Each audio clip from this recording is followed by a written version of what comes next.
Hi friends, welcome to Sarsa vlogs. இப்போ பார்க்க போகிற வீடியோ கோழி குருமா எப்படி செய்கிறதுன்னு பார்க்கலாம். வீடியோவை ஸ்கிப் பண்ணாமல் பாருங்கள். குக்கரில் ஆயில் ஊற்றி ஆயில் சூடானதும் கட் பண்ணி வச்சுருக்கிற வெங்காயத்தை எண்ணெயில் போட்டு நல்லா வதக்கணும். வெங்காயம் நல்லா வதங்கிருச்சு. இப்போ தேவையான அளவு இஞ்சி பூண்டு பேஸ்ட்டு போடணும். இஞ்சி பூண்டு பேஸ்ட்டு பச்சை ஸ்மெல்லு போகிற வரை நல்லா வதக்கணும். இஞ்சி பூண்டு பேஸ்ட்டு பச்சை ஸ்மெல்லு போயிருச்சு.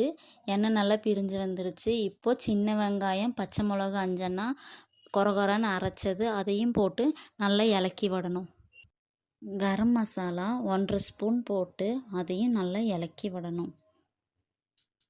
தக்காளி போடணும். தக்காளி போட்டு நல்லா இலக்கி விடணும். தக்காளி வணங்குறதுக்கு தேவையான அளவு உப்பு போட்டு நல்லா வதக்கணும். ஒரு கைப்பிடி அளவுக்கு புதினா போட்டு இலக்கி விடணும். தக்காளி வதங்கிருச்சு. காரத்துக்கு 2 ஸ்பூன் மிளகாய்த்தூள் போடணும்.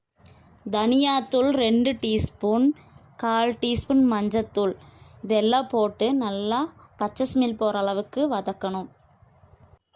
மசாலாவோட பச்சை வாசமெல்லாம் போயிருச்சு. இப்போது கழுகி வச்சுருக்கிற சிக்கனை மசாலாக்குள்ளே போட்டு நல்லா இலக்கி விடணும். அது இலக்கி விட்டதும் கட் பண்ணி வச்சுருக்கிற உருளைக்கிழங்க மசாலா கூட போடணும். சிக்கனும் உருளைக்கிழங்கும் நல்லா மசாலாவில் இலக்கி விட்டதும் 1/4 கப் தயிர் ஊற்றி அதையும் நல்லா மசாலாவில் இலக்கி விடணும். தயிர் ஊற்றி இலக்கி விட்டதும் மூடி போட்டு 5 நிமிஷம் அப்படியே விட்டுறணும். இப்போ நல்லா இலக்கி விட்டுட்டு தேவையான அளவு தண்ணி ஊற்றி மூடி போட்டு 3 விசில் விடணும். இப்போ 3 விசில் விட்டு எடுத்தாச்சு. சிக்கனும் உருளைக்கிழங்கும் நல்லா வெந்துருச்சு. இப்போ அரைச்சி வச்சுருக்கிற தேங்காயை அது கூட கலந்து விடணும். கொஞ்சம் தண்ணியை ஊற்றி நல்லா கலந்து விடணும். கலந்து விட்டு கொஞ்சம் கொதிக்க வைக்கணும்.